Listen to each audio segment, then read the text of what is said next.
छेड़ू वीणा की झंकार में, आज्ञा हो तो मैं भी छेड़ू वीणा की झंकार में, और समय से कह दो झूमे गाए मेघ बल्हार में। मुझको मां शक्ति ने दी है कानों में हुंकार में, और विधाता ने सौंपी है गधों को ललकार में। मैं तो मां वीणा पानी से केवल ज्ञान मांगता हूँ, जनगण मन की पीड़ा गाने का वरदान मांगता हूँ, जनगण मन की पीड़ा गाने का।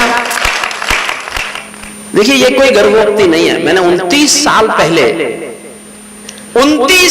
पहले कश्मीर की आजादी का आंदोलन शुरू किया था। सबसे पहले 1990 में कविता मैंने लिखी थी कश्मीर की आजादी के लिए। 1990, 29 साल में चीखा हूं, 29 साल। और किसी ने देखा वो 5 अगस्त को संसद में बिलाया, 4 अगस्त को मैं बाबा रामदेव के यहाँ था, लाइव टेलीकास्ट में मैंने कहा कि मेरी कविता, ये मेरा 29 साल के आंसू, 29 साल का दर्द, 29 साल की पीड़ा कल शायद संसद में खत्म हो जाएगी। तब मुझे नहीं पता था संसद क्या करेगी, लेकिन मेरे मुंह से निकला ऐसे ही। और 5 अब मैं बहुत खुश हूं। 29 साल मैंने रोया है कश्मीर, आज मैं उस दर्द को खुशी में गाता हूं, उसी दर्द को सुनाना चाहता हूं। आपको लगेगा कि मैंने 29 साल क्या जिया होगा, उसी कविता को सुना रहा हूं, नहीं सुना रहा। इसके बाद में आप चाहेंगे तो मैं और आदरणीय बैठ जाए, आप भी आ जाए, बैठ जाओ, बैठ जाओ। देखिए मैं एक अनुरोध करता हूं, जो हुआ आप सब जानते हो, गौरव का विषय है। सरकार को, गृह मंत्री को, प्रधानमंत्री को मैं भी बहुत बधाई देता हूं, सैल्यूट करता हूं, अभिवादन करता हूं। लेकिन एक एहसास आने वाले दिनों का दुख कम कर सकता है। आप ये मत समझना कि इतना आसान काम है, सब चुपचाप हो जाएगा। सब चुपचाप नहीं होगा, सब चुपचाप नहीं होगा। एक एहसास उनको कराइए, कश्मीरी भाइयों को एक एहसास कराइए। मैं 15 अगस्त को मेरे पास सबसे अच्छा कुछ कहने का है तो ये है, मैं चाहता हूं भारत की शेष भारत की जनता कश्मीर को ये एहसास कराए कि हमने कश्मीर को हिंदुस्तान का हिस्सा नहीं बनाया, हमने हिंदुस्तान को कश्मीर का हिस्सा बना दिया। हमने हिंदुस्तान को कश्मीर का, तुम्हारा छोटा फलक था, तुम बड़ा फलक जियो। तुमको बड़ा फलक जीने का एहसास जिस दिन तुम्हारे दिल में आ जाएगा तो जो समस्याएं आने वाली हैं वो कम हो जाएगी। मैं 29 साल गाया हूं इस पीड़ा को, सुनिएगा। कश्मीर जो खुद सूरज के बेटे की राजधानी थी, डमरू वाले शिव शंकर की जो घाटी कल्याणी थी, कश्मीर जो भूमंडल का स्वर्ग बताया जाता था, जिसकी मिट्टी को दुनिया में अर्घ चढ़ाया जाता था, कश्मीर जो भारत माता की आंखों का तारा था, कश्मीर जो लाल बहादुर को प्राणों से प्यारा था, कश्मीर वो डूब गया था आंधी गहरी खाई में, फूलों की घाटी रोती थी मरघट की तन्हाई में। कश्मीर वो डूब गया था आंधी गहरी खाई में, फूलों की घाटी रोती थी मरघट की तन्हाई में। ये अग्निगंधा मौसम और बेला था, वो अग्निगंधा मौसम और बेला था, गंधों के घर बंदूकों का मेला था। मैं भारत की जनता का संबोधन हूँ, आंसू के अधिकारों का उद्बोधन हूँ, इसीलिए दरबारों को दर्पण दिखलाता फिरता था, इसीलिए दरबारों को दर्पण दिखलाता फिरता था।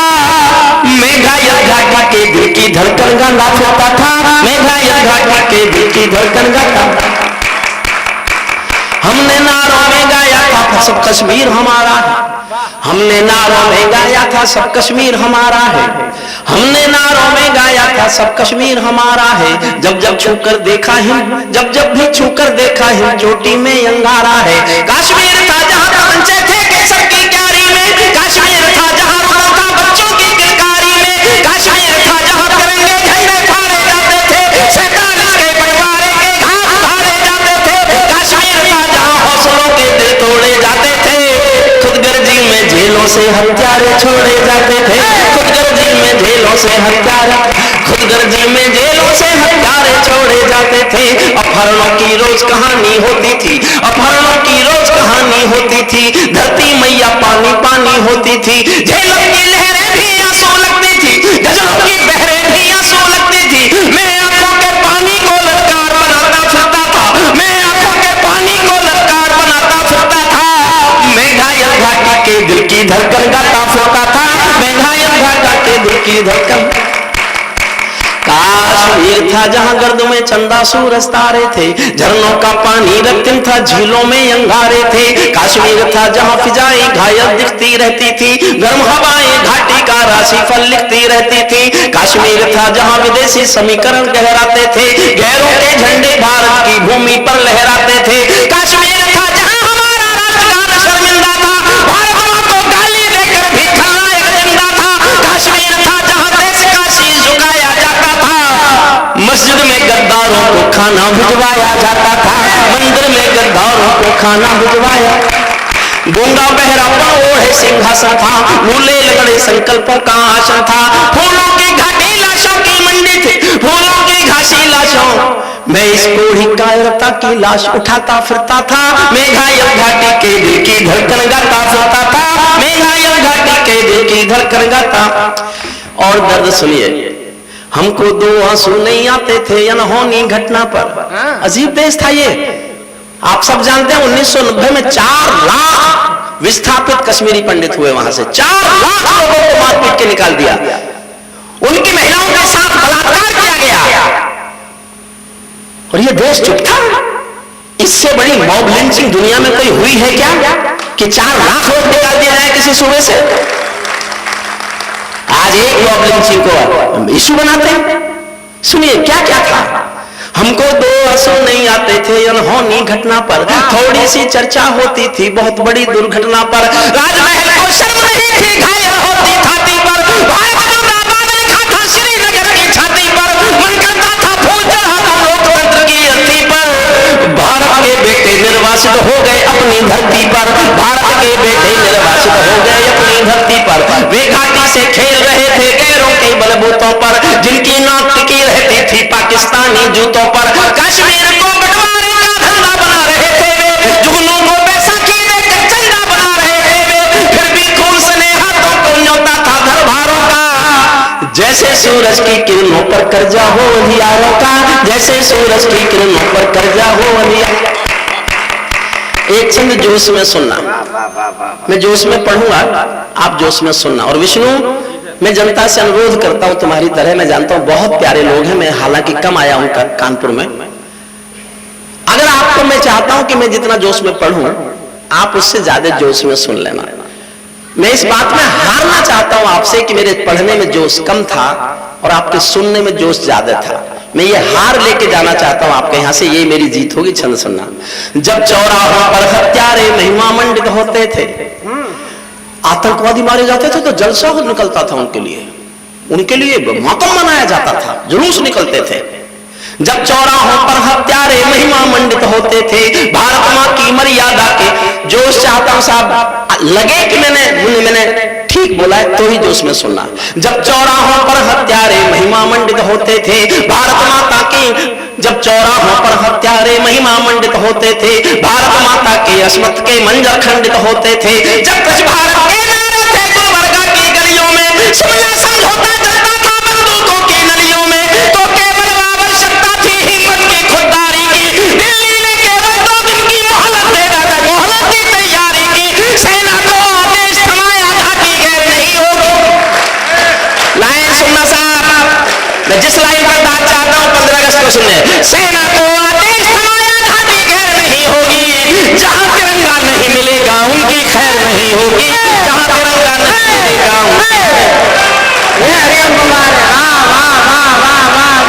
सल्यूट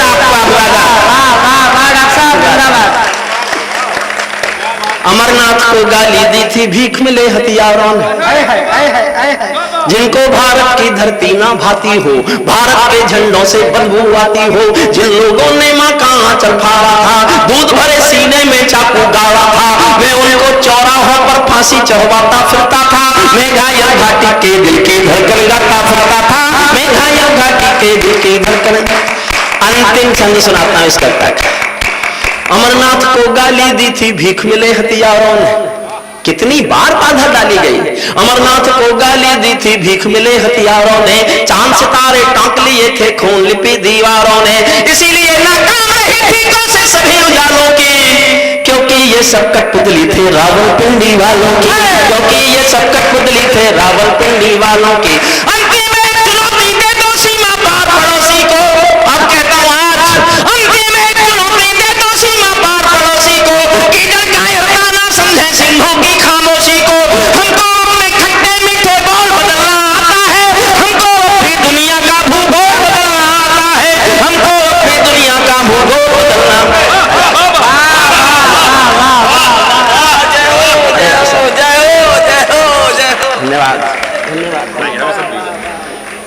धन्यवाद। हमको अपनी दुनिया का भूगोल बदलना आता है, दुनिया के सरपंच हमारे थानेदार नहीं लगते। जाए किसके पास उसको जाना है, भारत को। अरे देखिए सर,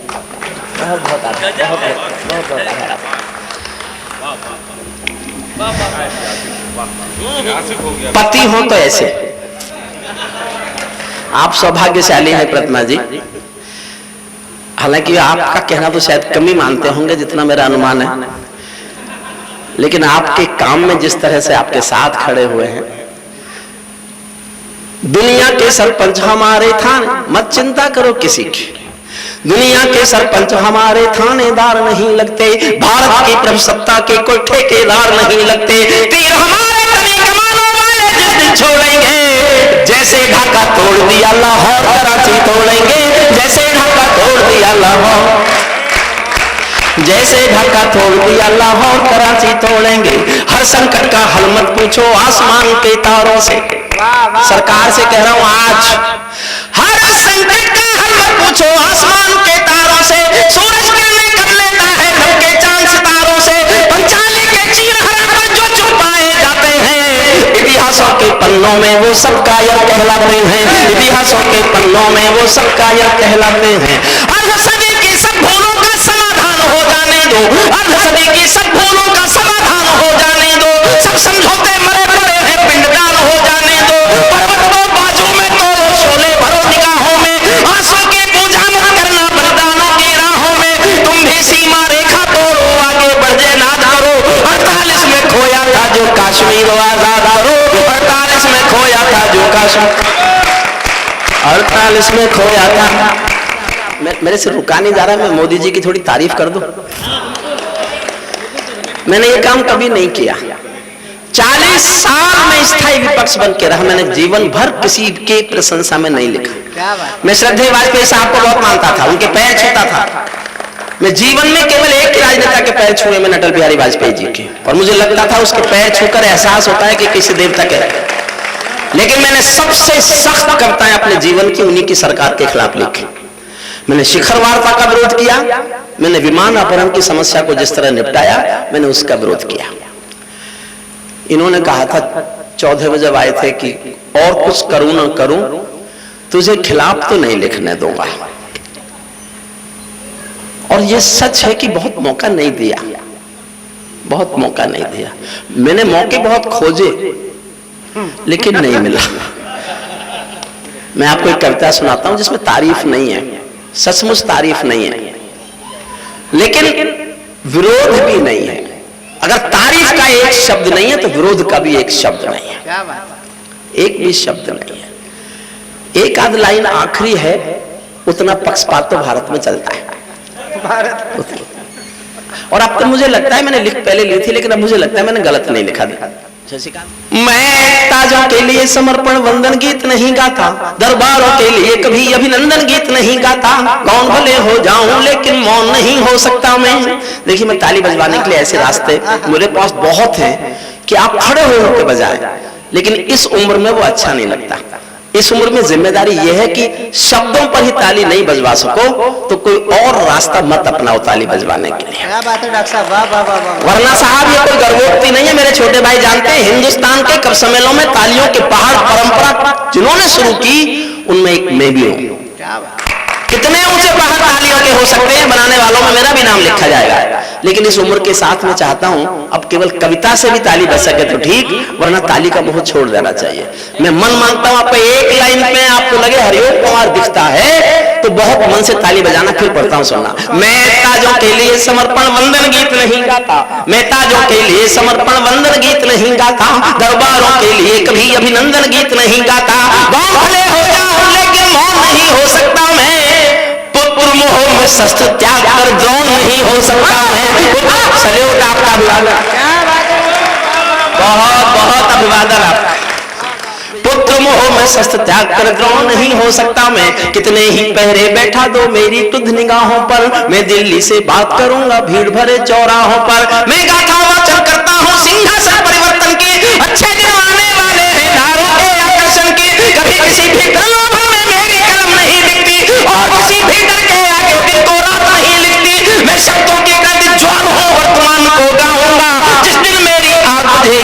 उस दिन मर जाऊंगा जिस दिन मेरी आग बुझेगी, जिस दिन मेरी आग बुझेगी मैं। और नई पंक्ति सुनना शशिकांत, सिंहासन वाले पंखों से उड़कर, सिंहासन वाले पंखों से उड़ता नहीं मिलूंगा मैं, सिंहासन वाले पंखों से उड़ता नहीं मिलूंगा मैं, राजमहल के कालीनों से जुड़ता नहीं मिलूंगा मैं पीड़ा के इंकलाब के स्वर की एक निशानी हूँ, गाते गाते अंगारा हूँ, लिखते लिखते पानी हूँ, गाते गाते अंगारा हूँ, गाते गाते अंगारा हूँ, गाते गाते अंगारा हूँ, लिखते लिखते पानी हूँ। सत्ता का आकर्षण मेरी भूख नहीं। जो मैं कहने जा रहा हूँ तो गर्भोक्ति नहीं है ये। 2014 में मैं चाहता तो जहां 282 बैठे थे भाजपा के, मैं भी वहां बैठा मिलता। राजनीति में कोई काम करते होंगे तो शायद इस खबर से परिचित होंगे। लड़ने वाले, टिकट मांगने वाले हजारों थे, मिले हुए टिकट को लौटाने वाला सिर्फ मैं था, सिर्फ मैं। और मेरी जिंदगी गाता हूं, मुझे दुआएं देना, आशीष देना, इसके सिवा मुझे कुछ चाहिए ही नहीं। सत्ता का आकर्षण मेरी भूख नहीं, शाल दुशाला चंदन मेरी भूख नहीं, सरकारी अभिनंदन नहीं चुने मैंने, राजनीति के बंधन नहीं चुने मैंने, पद्म पुरस्कारों की चाह नहीं करता, दरबारों की मैं परवाह नहीं करता, कलम सिपाही बनकर जिंदा रहता हूँ, कलम सिपाही बनकर जिंदा रहता हूँ, भूखे बच्चों से शर्मिंदा रहता हूँ, भूखे बच्चों से शर्मिंदा रहता हूँ, भूखे बच्चों से शर्मिंदा रहता हूँ, पगडंडी से लाल किले तक जाता हूँ, झुग्गी झोपड़ियों के आंसू गाता हूँ। और किसी भी वीर रस के कवि का, चाहे शशिकांत हो, चाहे गौरव चौहान हो, चाहे हरिओम कुमार हो, चाहे कोई और हो, एक ही ध्येय होना चाहिए। मैं आपके सामने सौंपता हूँ आशीष देना। पगडंडी से लाल किले तक जाता हूँ, झुग्गी झोपड़ियों के आंसू गाता हूँ, लेकिन दरबारों में कभी का शीश नहीं झुकने दूंगा, लेकिन दरबारों में कभी का शीश नहीं झुकने दूंगा, कविता का सिंहासन से संग्राम नहीं रुकने दूंगा, कविता का सिंहासन से संग्राम नहीं रुकने दूंगा, कविता का भारत माँ के घर में नया बसंत दिखाई देता है। और अगली पंक्ति समझना, और श्रीनगर तक जाती है पंक्ति, श्रीनगर तक।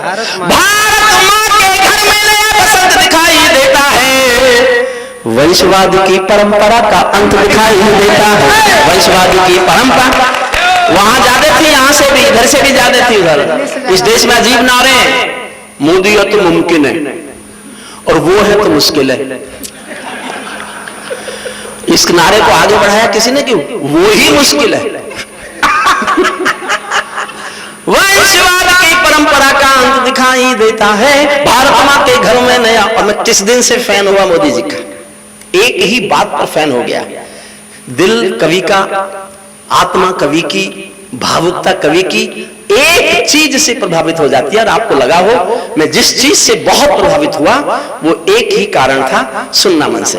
भारत माँ के घर में नया बसंत दिखाई देता है, वंशवाद की परंपरा का अंत दिखाई देता है, तुमने उस दिन परंपरा का सूरज एक उगाया था, तुमने उस दिन परंपरा का सूरज एक उगाया था, जिस दिन तुमने संसद की चौखट पर शीश झुकाया था, जिस दिन तुमने संसद की चौखट पर सल्यूट। आपको प्रणाम करता हूं, बहुत बधाई दी है मैंने परिवर्तन के नायक को। मैं 20 साल उनके साथ उठा बैठा हूं, 20 साल, जब वो मुख्यमंत्री नहीं थे तब से मेरे श्रोता है मोदी जी। और ये कोई गर्भोक्ति नहीं है, लेकिन एक बात जो मैं कह सकता हूं आज, सुनना ध्यान से।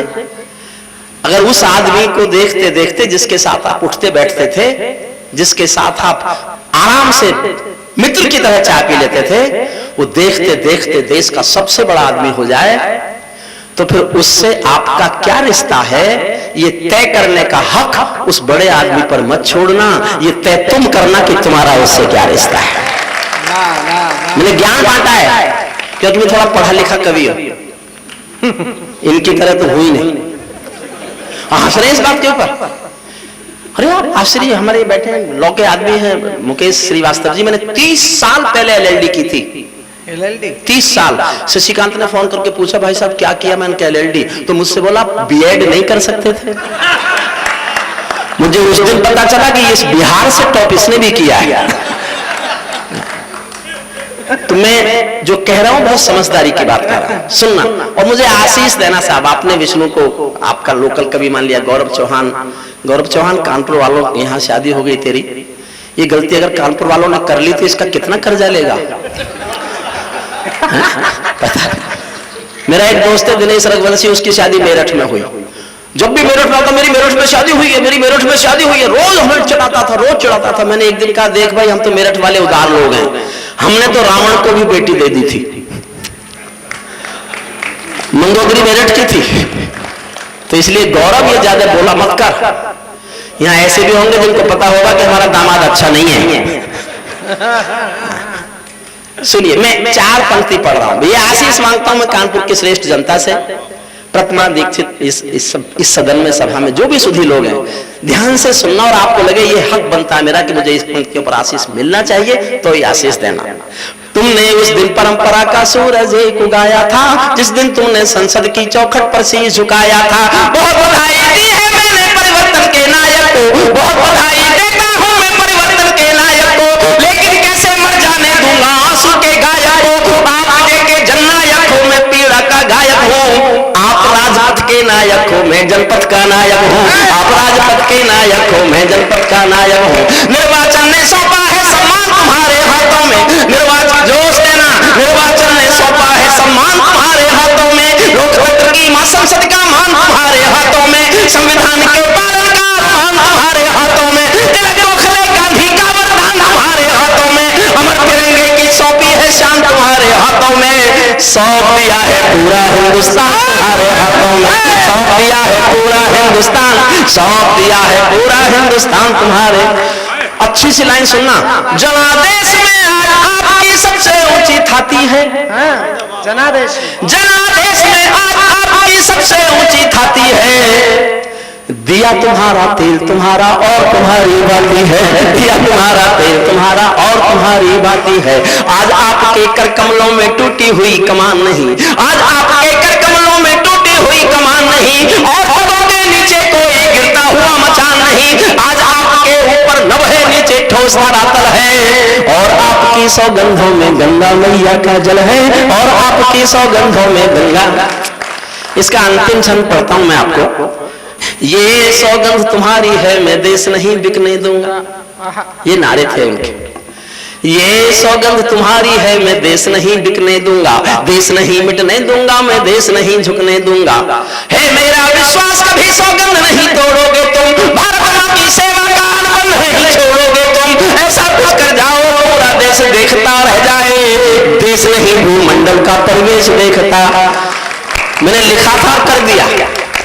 मैंने नोटबंदी पर कविता लिखी थी काले धन पर, उसके बाद नोटबंदी हुई। मैंने भूख कविता लिखी, उसके बाद भारत सरकार ने खाद्य सुरक्षा अधिनियम पास किया। और मेरा अगली मांग है कि भारत में जल्द से जल्द जनसंख्या नियंत्रण कानून बनना चाहिए। संसाधन नहीं बढ़ा सकते, अगर जनसंख्या यूं ही बढ़ेगी तो हम गरीबी से नहीं लड़ सकते। इसमें किसी धर्म का कोई भेदभाव नहीं है, जो भी गलती करेंगे उनको सजा मिलेगी। और कौन अपने बच्चों को गरीबी में जलाना चाहेगा। सुनिए मन से, देखिए इस देश की आत्मा, इस देश की संस्कृति की आत्मा संवेदनाएं, संवेदनाएं मरेंगी तो संस्कृति मरेगी, संस्कृति मरेगी तो संस्कार दम तोड़ देंगे, संस्कार दम तोड़ देंगे तो विच्छिन्नता फैलेगी होगी, बलात्कार होंगे, चोरियां होंगी, डकैतियां होंगी, रिश्ते टूटेंगे। मैंने एक एक लाइन में एक एक डिमांड रखी थी मोदी जी के सामने, एक दो पूरी हुई, बाकी सब बची हुई है अभी। मैं चाहता हूं वो सब पूरी होना चाहिए। ऐसा कुछ कर जाओ पूरा देश देखता रह जाए, देश नहीं भूमंडल का प्रवेश देखता। पहली मांग ठीक लगे तो समर्थन चाहूंगा। ऐसा कुछ कर जाओ पूरा देश देखता रह जाए, देश नहीं भूमंडल का प्रवेश देखता रह जाए। संसद को गुंडों से दागी चेहरों से खाली कर दो। मैं सीना तान के बोलता हूं, अगर आपको कश्मीर में एक भी आतंकवादी आना स्वीकार नहीं है तो हमको संसद में दागी और गुंडे स्वीकार नहीं है, नहीं है हमको स्वीकार। क्या बात है डॉक्टर साहब। अगली पंक्ति पर ध्यान चाहता हूं, संसद को गुंडों से दागी चेहरों से खाली कर दो, भूखे मरते हुए किसानों के घर खुशहाली भर दो, भूखे मरते हुए किसानों के घर खुशहाली भर दो। कश्मीर में भारत मां की जयकारों के स्वर दे दो। मैं चिल्लाया हूं, 2 साल चिल्लाया हूं, तब हुआ है। और अगली पंक्ति जो बची है, जो होना चाहिए, उस पर समर्थन मांगता हूं। कश्मीर में भारत मां की जयकारों के के स्वर दे दो, कश्मीर में भारत मां की जयकारों के स्वर दे दो, हर विस्थापित कश्मीरी पंडित को उसका घर दे दो, हर विस्थापित कश्मीरी पंडित को, हर विस्थापित कश्मीरी पंडित को उसका घर दे दो। खेलों को नेताओं से पूंजीपतियों से मुक्त करो, खेलों को नेताओं से पूंजीपतियों से मुक्त करो, माँ बहनों बेटी का जीना स्वाभिमान से युक्त करो, झोपड़ियों को मत सिखलाओ और तरीका जीने का, उन्हें मयस्सर कर दो केवल अच्छा पानी पीने का, उन्हें मयस्सर कर दो केवल अच्छा पानी पीने का।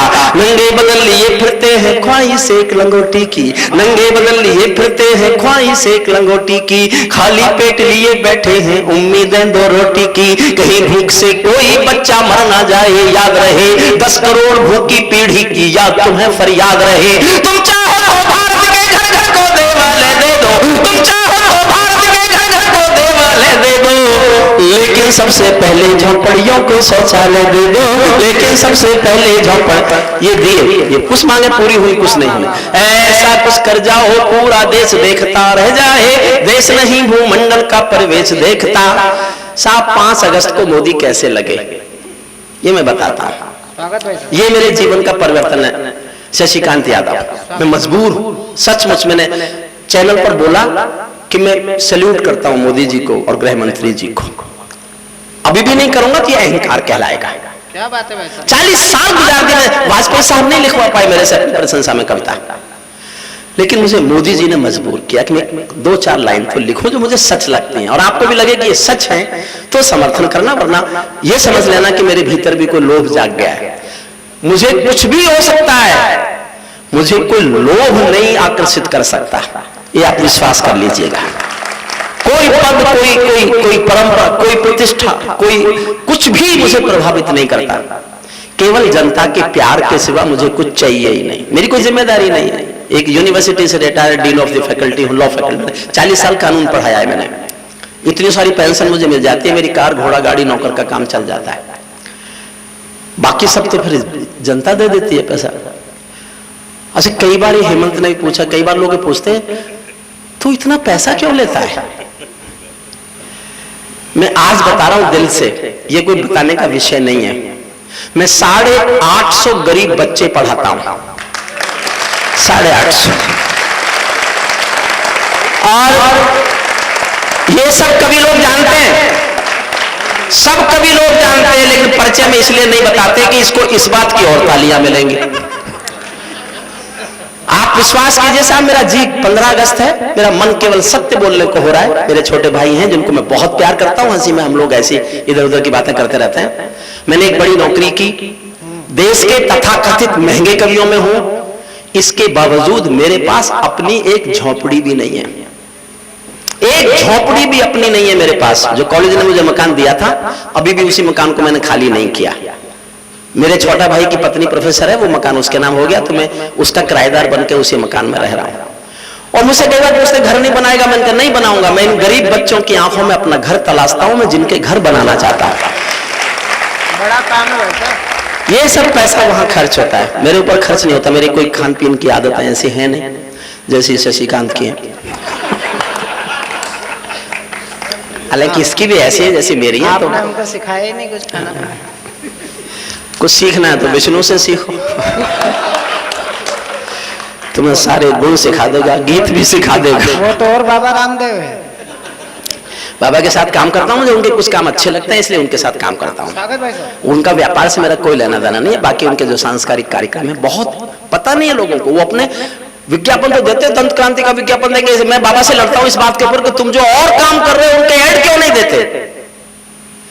बाबा इतने काम कर रहा है कि आप आश्चर्य में डूब जाएंगे। मैं उनकी पब्लिसिटी करने नहीं आया आपके यहाँ। पिछले 70 साल से इस देश में नारे लगे, नारे स्वदेशी स्वदेशी स्वदेशी। मैं जानना चाहता हूं अगर इस देश में स्वदेशी से प्यार था तो विदेशी साबुन लक्स बिकने आया क्यों? एक आदमी ने विकल्प दे दिया कि लो मैं देसी चीज दे रहा हूं, तो उसको तो बाबा व्यापार कर रहा है, बाबा तो व्यापारी हो गया है। अगर 50 बाबा रामदेव इस देश में हो जाएं तो विदेशी कंपनियां हिंदुस्तान छोड़कर भाग जाएंगी। मैं दावा कर सकता हूं इस बात का। 50 संस्थान चाहिए पतंजलि जैसे, ताकि देश ठीक से स्वदेशी हो सके। सुनिएगा, मोदी के बारे में कुछ पंक्तियां सुन लीजिएगा, अच्छी लगे तो बहुत प्यार से सुनना उनको। ऐसा लगे कि ऐसा कुछ कर जाओ पूरा देश देखता रह जाए, देश नहीं भूमंडल का परवेश देखता रह जाए। ऐसा लगे कि सबका साथ तुम्हारे दिल की इच्छा है, ये विश्वास दिला दो देश को कि सबका साथ, सबका विकास, सबका विश्वास ही तुम चाहते हो। तो फिर 19 तो क्या, 24 भी तुम्हारा और 29 भी तुम्हारा और 34 भी तुम्हारा और अगला भी और अगला भी। कोई करे तो ये देश की जनता उसको प्यार करती है, जो देश की जनता से प्यार करता है। जो खुद से प्यार करता है देश की जनता उसको प्यार नहीं करती, उसको प्यार नहीं करती। ऐसा लगे कि सबका साथ तुम्हारे दिल की इच्छा है, दुनिया का जननायक होना सबसे बड़ी परीक्षा है, दुनिया का जननायक होना सबसे बड़ी परीक्षा है। ऐसा लगे कि गुजराती बेटा गांधी का सपना है, ऐसा लगे कि गुजराती बेटा, एक एक लाइन सुनना और आपको लगे कि ये सब होना चाहिए तो ही आशीष देना। ऐसा लगे कि गुजराती बेटा गांधी का सपना है, ऐसा लगे कि भारत का सरपंच हमारा अपना है, ऐसा लगा कि सब भारत की आबादी का दमखम हो, ऐसा लगे कि भारत की सब तहजीबों का संगम हो, ऐसा लगा कि देशद्रोहियों को तूने ललकार दिया, ऐसा लगा कि देशद्रोहियों को तूने ललकार दिया, ऐसा लगे कि भारत मां का हर दुश्मन धिक्कार दिया, ऐसा लगा कि काले धन का पूरा खेल हिल गया है, ऐसा लगा कि दिल्ली को सरदार पटेल मिल गया है, ऐसा लगा कि दिल्ली को सरदार पटेल मिल गया।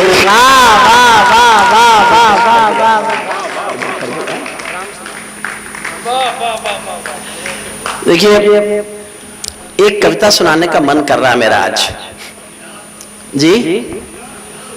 नहीं, उससे अच्छे से कविता सुना। चंद्रशेखर आजाद। देखिए, जब आदरणीय मायावती जी सबसे पहली बार मुख्यमंत्री बनी और भारतीय जनता पार्टी के समर्थन से बनी, तो ये घटना आपको सबको पता होगी। चंद्रशेखर आजाद के नाम के एक महाविद्यालय का नाम बदला गया। कानपुर के किसी पत्रकार ने, मुझे नाम याद नहीं है, मैंने ये जनसत्ता में एक लेख पढ़ा था पूरा, भानु प्रताप शुक्ल का। उन्होंने पूरे पेज का एक आर्टिकल लिखा था कैसे वो घटना घटी जब वो पत्थर बदलवा रही थी चंद्रशेखर आजाद का। तो किसी पत्रकार ने कहा कि आदरणीय, ये महाविद्यालय चंद्रशेखर आजाद के नाम पर है।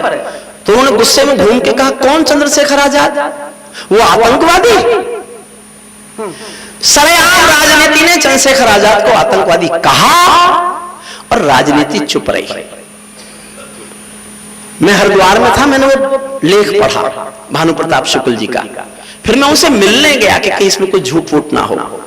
और जब मुझे निश्चित हो गया कि हाँ ऐसा घटा, तो मैं वाजपेयी साहब के पास गया। आडवाणी साहब और वाजपेयी साहब दोनों मुझे बहुत स्नेह करते थे और मेरे श्रोता रहे हैं। मैंने जाकर उनसे शिकायत की कि आपके समर्थन के मुख्यमंत्री चंद्रशेखर आजाद को आतंकवादी बता रही है।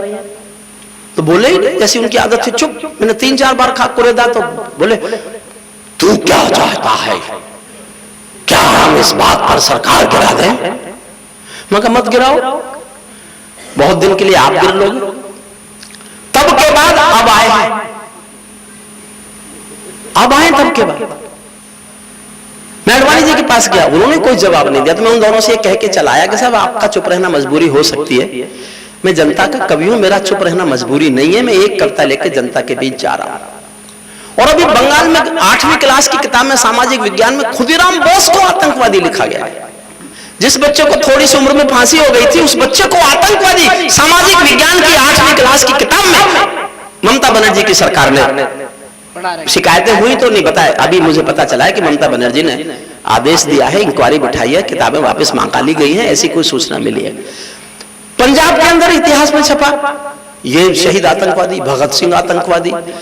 अब मेरा कहना सिर्फ ये है, अपने शहीदों को सम्मान मत दो, कम से कम उनका अपमान तो मत करो, उनका अपमान तो मत करो। 7,48,000 लोगों ने जान दी है हिंदुस्तान की आजादी के लिए, हमें कुछ ही नाम याद है। तो आप आज्ञा दें मुझे, तो मैं चंद्रशेखर आजाद कविता सुनाना चाहता हूं, क्योंकि भगत सिंह, किसी को भी मान लीजिए ये कि हम अपने शहीदों को सम्मान दें। मन तो मेरा भी करता है झूमू ना चूंगा हूं मैं, मन तो मेरा भी करता है झूमू नाचूं गाऊं में, आजादी की सौगातों पर सौ सौ गीत सुनाऊं मैं, लेकिन शबनम वाला वातावरण कहां से लाऊं मैं, मेघमल्हारों वाला अंतःकरण कहां से लाऊं मैं दामन में दर्द तुम्हारे अपने लेकर बैठा हूं, आजादी के टूटे फूटे सपने लेकर बैठा हूं, आप जिन्होंने भारत माता को गहरे दे रखे हैं उन लोगों को जेल सुरक्षा के पहरे दे रखे हैं। तालियां उठाइए साहब, ऐसा नहीं, नींद नहीं आनी चाहिए। आप मुझे नींद मत आने दो, मैं आपको नींद नहीं आने दूंगा। जिन्होंने भारत माता को गहरे दे रखे हैं उन लोगों को जेल सुरक्षा के पहरे दे रखे हैं, जो भारत को बर्बादी की हद तक लाने वाले हैं वे ही स्वर्ण जयंती का पैगाम सुनाने वाले हैं, वे ही स्वर्ण जयंती का पैगाम सुनाने वाले हैं। आजादी लाने वालों का तिरस्कार तड़पाता है, दिल में टीस उठे और पिन सा चुभे तो तालियां उठाना, आकाश भर तालियां उठाना। जो आजादी लाने वालों का तिरस्कार तड़पाता है, बलिदानी पत्थर पर थूका बार बार तड़पाता है, इंकलाब की बलबेदी भी जिससे गौरव पाती है, आजादी में उस शेखर को भी गाली दी जाती है, आजादी में उस शेखर को, आजादी में उस शेखर को भी गाली दी जाती है। मैं दिनकर की परंपरा का चारण हूँ, भूषण की शैली का अल्प उदाहरण हूँ, इसीलिए मैं दरबारों के गीत नहीं गा सकता हूँ, मैं पीड़ा की चीखों में संगीत नहीं ला सकता हूँ, मैं पीड़ा की चीखों में संगीत। ध्यान देना, प्यार माता सुनना, इससे बढ़कर और शर्म की बात नहीं हो सकती थी, इससे बढ़कर और शर्म की बात नहीं हो सकती थी, आजादी के परवानों पर घात नहीं हो सकती थी। कोई बलिदानी शेखर को आतंकी कह जाता है, पत्थर पर से नाम हटाकर कुर्सी पर रह जाता है, पत्थर पर से नाम हटाकर कुर्सी पर रह जाता है।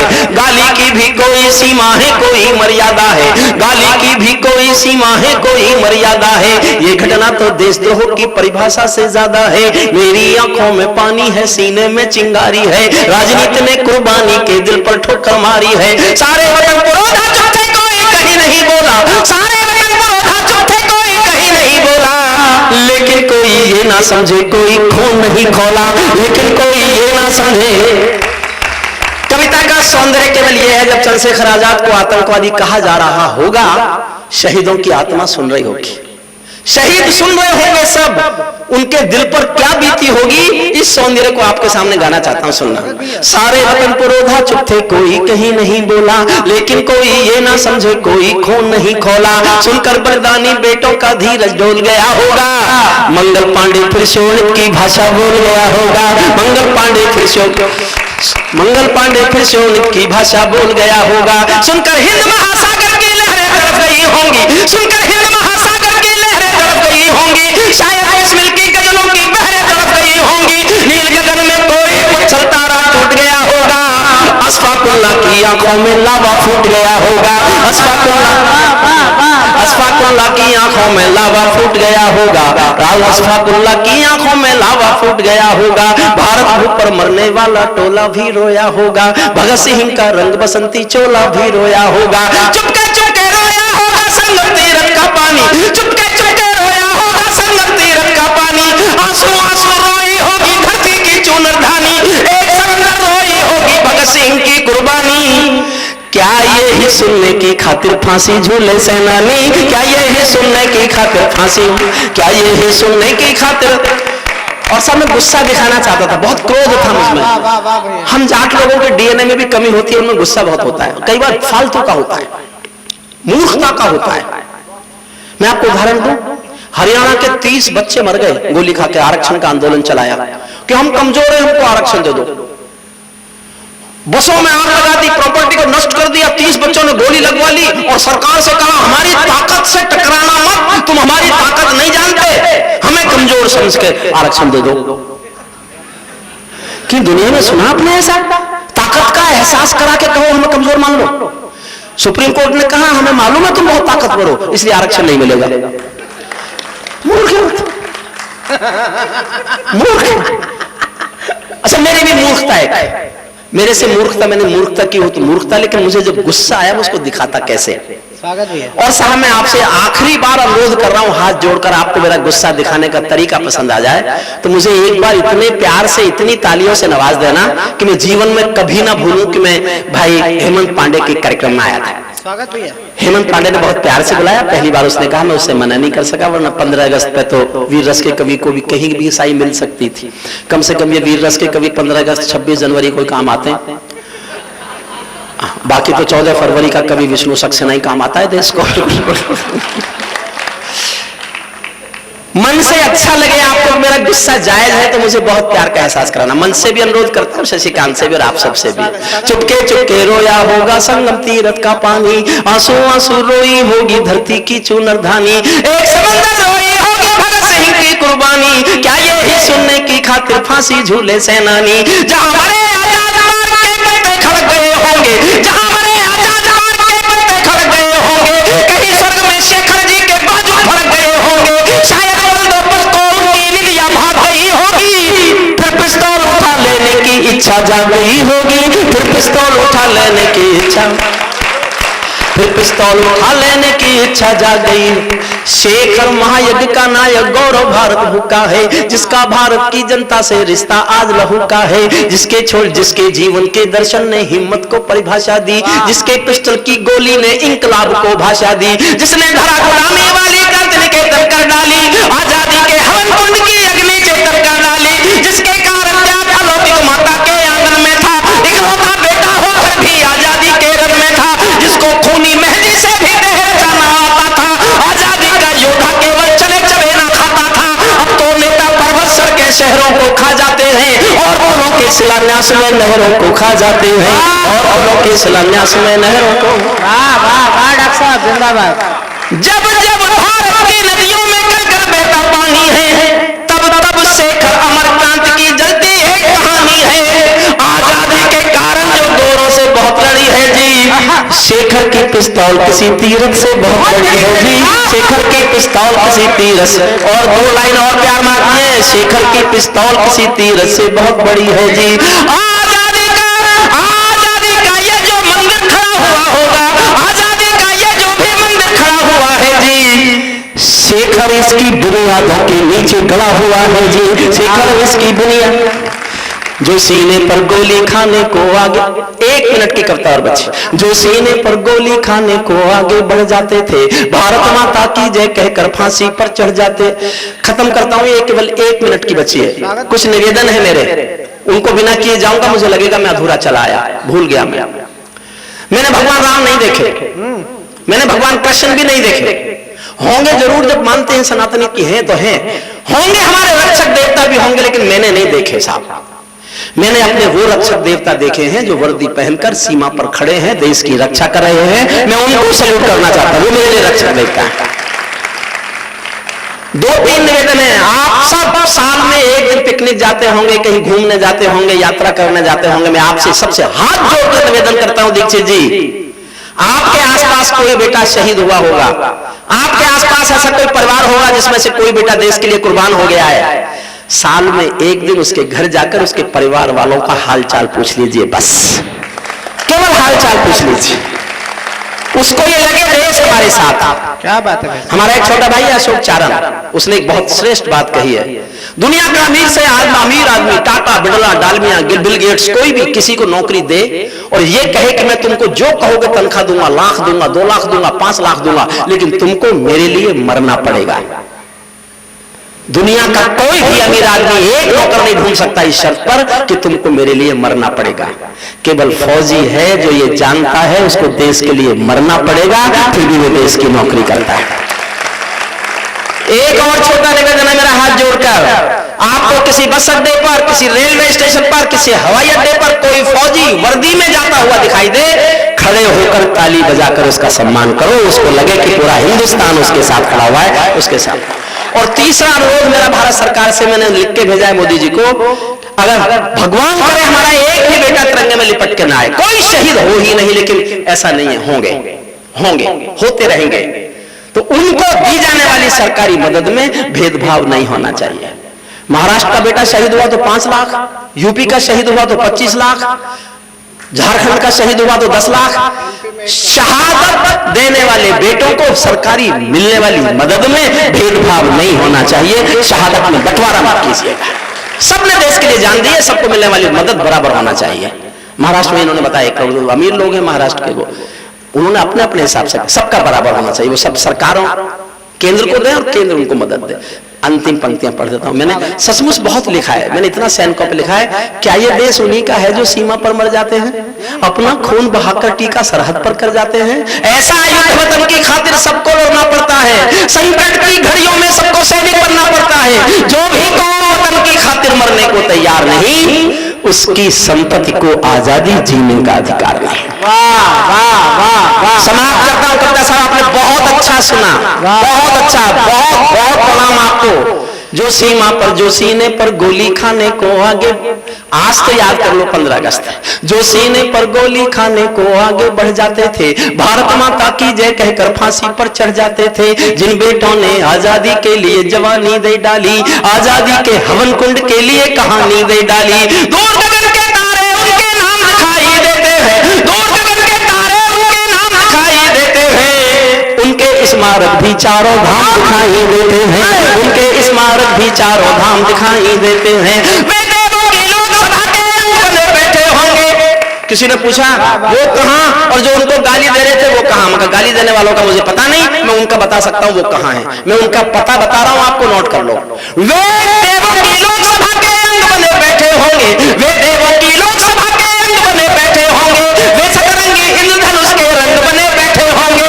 उन बेटों की याद भुलाने की नादानी करते हो, इंद्रधनुष के रंग चुराने की नादानी करते हो, इंद्रधनुष के रंग चुराने की नादानी करते हो, जिनके कारण ये भारत आजाद दिखाई देता है, अमर तिरंगा उन बेटों की याद दिखाई देता है।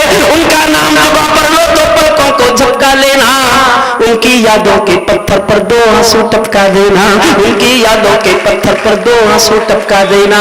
जो धरती में मस्तक बोकर चले गए, दाग गुलामी वाला धोकर चले गए, मैं उनकी पूजा की खातिर जीवन भर गा सकता हूँ, मैं पीड़ा की चीखों में संगीत नहीं ला सकता। बहुत बहुत धन्यवाद।